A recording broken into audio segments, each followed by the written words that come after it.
नमस्ते। यो अंग्रेजी भाषा सिक्ने द बेस्ट प्रिपरेसन नाम गरेको च्यानलमा हजुरलाई स्वागत छ। यो च्यानल सब्स्क्राइब गर्नको लागि युट्युबमा गएर द बेस्ट प्रिपरेसन सर्च गर्नुहोस्। यो खुलिसकेपछि सब्स्क्राइब बटन र नोटिफिकेसन बेलमा क्लिक गर्नुहोस् अनि लगभग 400 वटा भिडियोहरू अंग्रेजी भाषा सम्बन्धीका भिडियोहरू हेर्नुहोला। Okay, today I've taken a lesson. Let's see it. Okay. Structure. हामीले धेरै कुरा चाहिँ यु सँग गर्छौं। तिमी, तपाई, त, हजुर जे भने पनि यु नै हो इंग्लिशमा। यु सँग धेरै कुरा गर्छौं।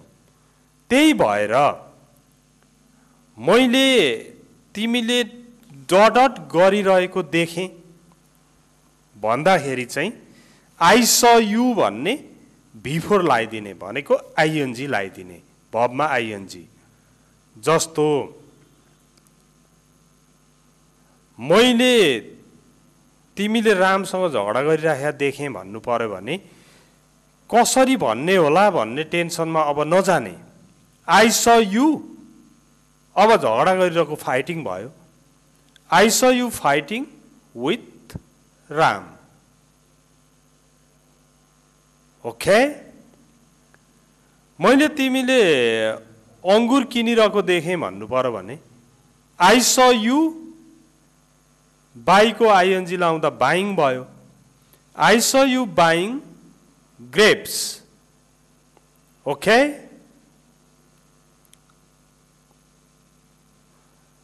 मैले तिमीले चाहिँ लाइनमा उभिराखेका देखे, तिमीलाई लाइनमा उभिरहेको देखे, जे भने पनि भयो। आई स यु उभिरहेको standing in a queue. I saw you standing in a queue. मैले तपाईलाई लाइनमा उभिराखेको देखे। ओके, अब यहाँ इक्जाम्पल्सहरु हेरौं, प्रष्टै हुन्छ। के रहेछ त? मैले हजुरले यो गर्दै गरेको देखेँ भन्नु पर्यो, कुनै पनि कुरा गर्दै गरेको देखेँ भन्नु पर्यो भने आई स यु भन्ने आईएनजी लगाइदिने। अब मैले हजुरले बाथरुम सफा गर्दै गरेका देखेँ भन्दा I saw you cleaning the bathroom भयो। ओके, मैले हजुर चाहिँ खोला पौडी खेलिरहेको देखेँ भन्नु पर्यो भने I saw you swimming in the river. Okay, 1 number.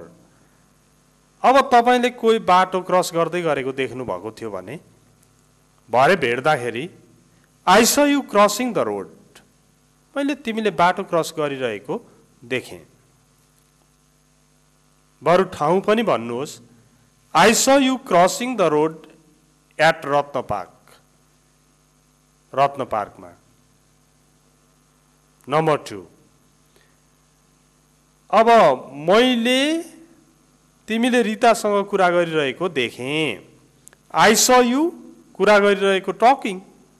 I saw you talking to Rita. Okay, more examples. अब कहीँ हस्बेन्डहरूले रक्सी पिएर वाइफहरूलाई बढी दुःख दिएको हुन्छ नि। मैले त तपाईलाई चाहिँ फलानासँग रक्सी पिराखेका देखेँ भनेर वाइफहरूले भन्नुहुन्छ। कसरी भन्ने त त्यो कुरा? I saw you drinking alcohol. I saw you drinking alcohol with Hari. मैले तिमीले हरिसँग अथवा तपाईले हरिसँग रक्सी पिउँदै गरेको देखेँ। अब बच्चाहरूलाई हामी भन्छौँ मैले तिमी साथीहरूसँग झगडा गरिराखेका देखेँ, किन त्यस्तो गरेको हो भनेर भन्नु पर्यो भने हैन, I saw you fighting with your friends. Ram, I saw you fighting with your friends. Why did you fight? किन झगडा गर्यौ? I saw you fighting with your friends.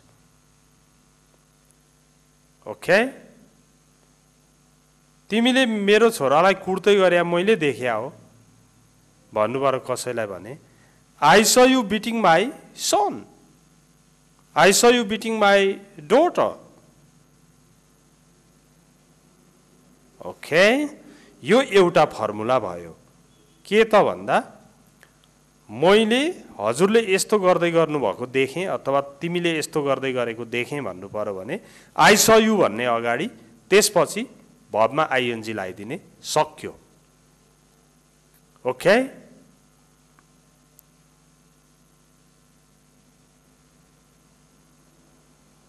अर्को formula I saw somebody something plus before।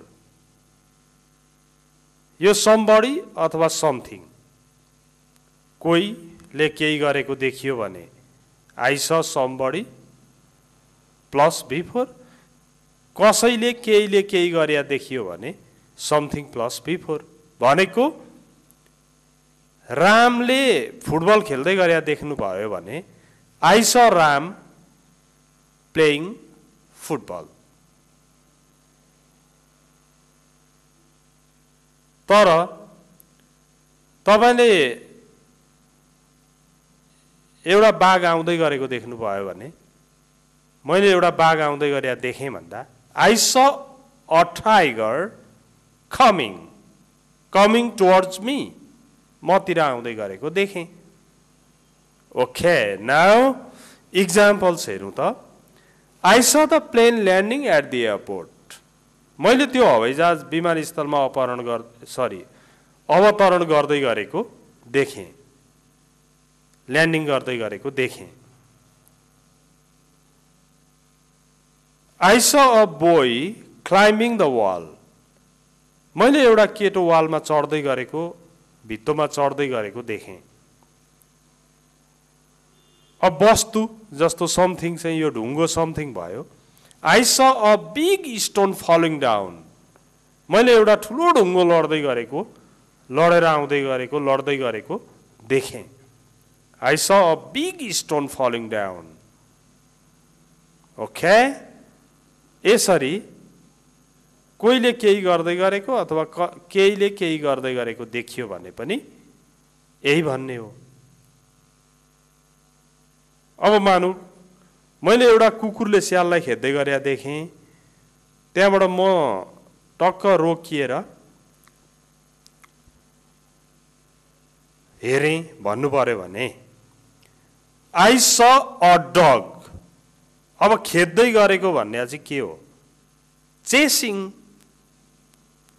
a jackal। Okay, यसरी जुनै पनि sentence बनाउन सक्नुहुन्छ तपाईले। मैले तिनीहरूले चिया पिउँदै गरेको देखेँ भन्नु पर्यो भने I saw them drinking tea।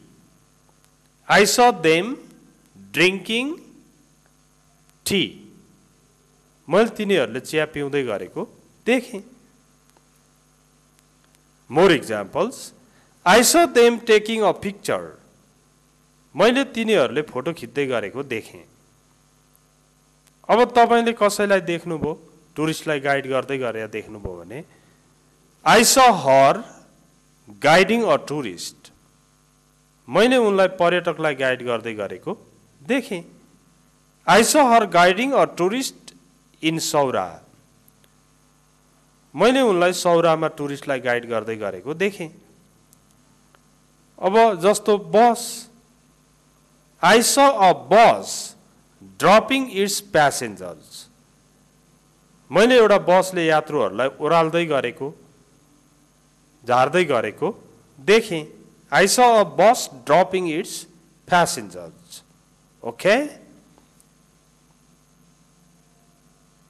यो एकदमै उपयोगी स्ट्रक्चर छ, विचार गर्नु होला यसलाई।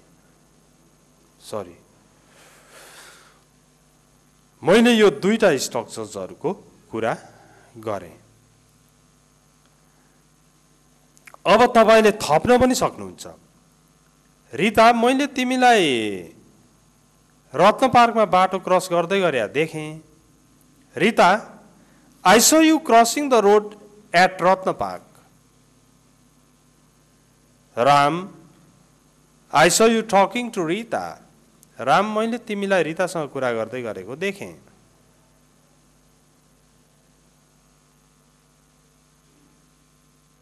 Krishna, I saw you drinking alcohol with Hari. Krishna, मैले तिमीले हरिसँग रक्सी पिउँदै गरेको देखेँ.